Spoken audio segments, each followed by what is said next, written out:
Welcome to The Checkout. We catch up with previous Add to Cart guests and ask them 5 quick questions to get to know them better and leave you with a little extra inspiration to get you through your Friday. Today's checkout features Amanda New and Ken Lau, co-founders of the direct-to-consumer furniture and homewares brand, Eva. Established in Melbourne in 2017, Eva is disrupting the usual suspects in this space. Not only do they have beautiful design, amazing customer reviews, and a B Corp certified, they also offer a massive 365-day money-back guarantee. Ken and Amanda, we've heard all about your story so far with Eva and all about your days selling from eBay and into neuropsychology. We covered actually a lot of ground, but we're here to learn a little bit more about you both. So 5 quick questions.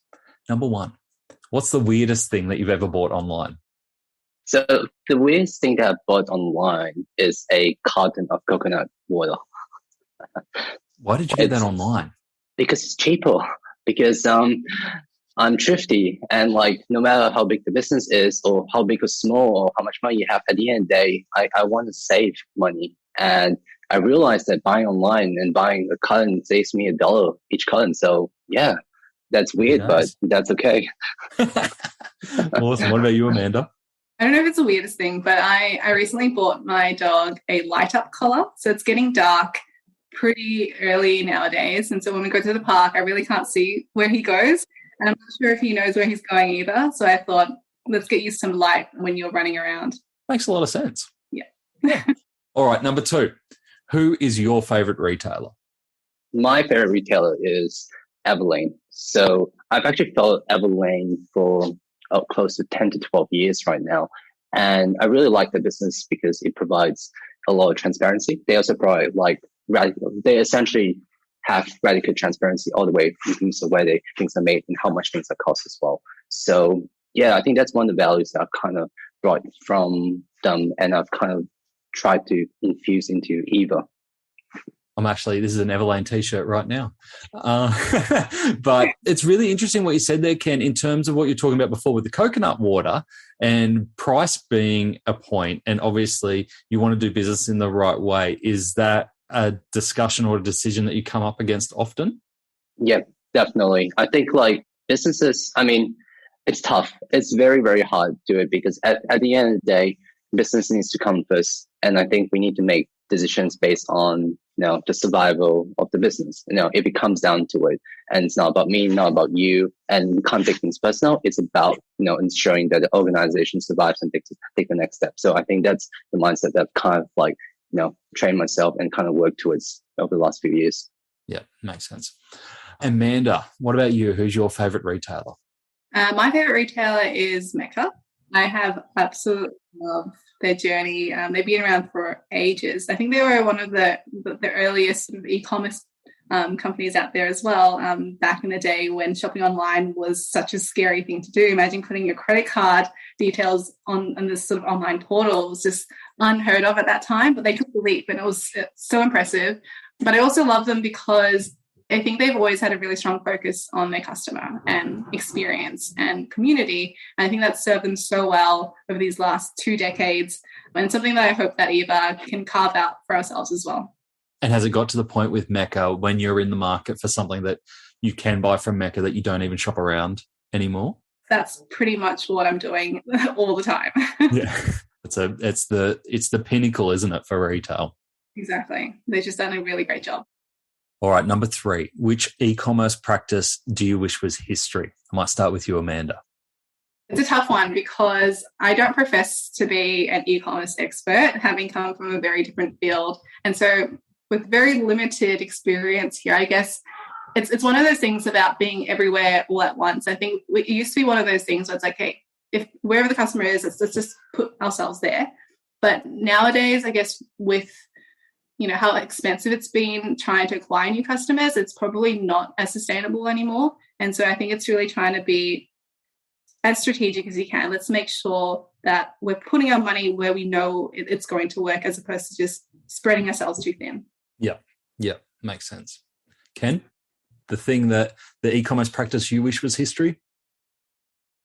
don't be everything to everyone. Always start with a niche. And you think about it, all the biggest brands out there, Amazon start with books, Tesla cars, Kogan TVs, for example. Everyone's nailed down a niche, then you expand essentially, if you can. That's a really good point. It's actually funny, isn't it? Like I went looking the other day for a physical book and I was like, because I'm a Prime member, I was like, I'll just get through Prime because I need it tomorrow. You actually can't get many books now off Amazon. Really? They're all Kindles and ebooks. And so if you actually try and find the physical version, or end up at Booktopia. But where you start isn't necessarily where you finish. So I think it's a great lesson. Yeah, exactly. It's always changing day in, day out. I think business is, this is like life. It's just every day's a different day. Let's put it that way. Yeah. All right. Number 4. Can you recommend a book or a podcast that our listeners should immediately get into? So the book I would recommend would be The Hard Things About the Hard Things. So I think, as you know, entrepreneurship tends to be a lot of articles and stories about entrepreneurship is all about, look at me, how great I'm doing, and look at how much money and how much revenue. But those are the vanity stuff and there's a lot of crap that goes behind the scenes, a lot of pain, a lot of struggles that people don't really talk about. And I think I love that book because the book just dives deep into like the struggles that you have as a founder or someone that's running a business that no one actually sees it unless you're actually in it. Yeah. And I got that from you straight away from our main episode when, we were talking about your backstory and straight away you went, well, there were 2 big lessons that I learned straight away, the things that went wrong, and it made me who I am today. So I can see that you've adopted that philosophy really well. Amanda, can you recommend a book or a podcast? A book that I constantly find myself going back to, well, there's 2. One is The Messy Middle. That one particularly because I treat it as my sort of manager Bible. I think a lot of the things that we're going through, especially sort of growing from 0 to 30 people now, lots of things are breaking. And there's a lot of things that we need to sort of focus on in terms of knowledge transfer in general to the staff and ensuring that people remain empowered and taking that sort of human-centered approach when things do come up. I think that book, it really sort of guides you through how to sort of approach these sort of situations. The second book, which I find myself coming back to often, is The Personal MBA. So I don't have an MBA. And I think the book, it's kind of like you've got it. Amazing. I find that it's almost like a business hack book. Like all the hacks are in there and just understanding the concepts of, how to run a business, what do we look at? And it's got really great references to things. Even if you want to dive in deeper, it does recommend other resources to read into. And yeah, I think it's a really good sort of business Bible in that sense. Yeah, it's a great resource. And for anyone who missed the excitement, because I forgot that we're an audio medium, not a visual medium, I actually have it on my bookshelf right above where we're talking. So a shared love of The Personal MBA. So great recommendation. All right, I'll throw to both of you, whoever wants to jump in first. Finish this sentence. The future of retail is? Convenience. Omnichannel. Convenience and omnichannel. Do they work together? Most definitely. Love it. How good. Amanda, Ken, thank you so much for joining us on The Checkout. My pleasure. Thank you so much, man. To hear more from Amanda and Ken, jump back into episode 202, where they share how their 365-day guarantee came about and how they had the confidence to make such a strong customer promise up front. We also dive into Ken and Amanda's backstories. Neuropsychologist meets electrical engineer. You don't hear that every day.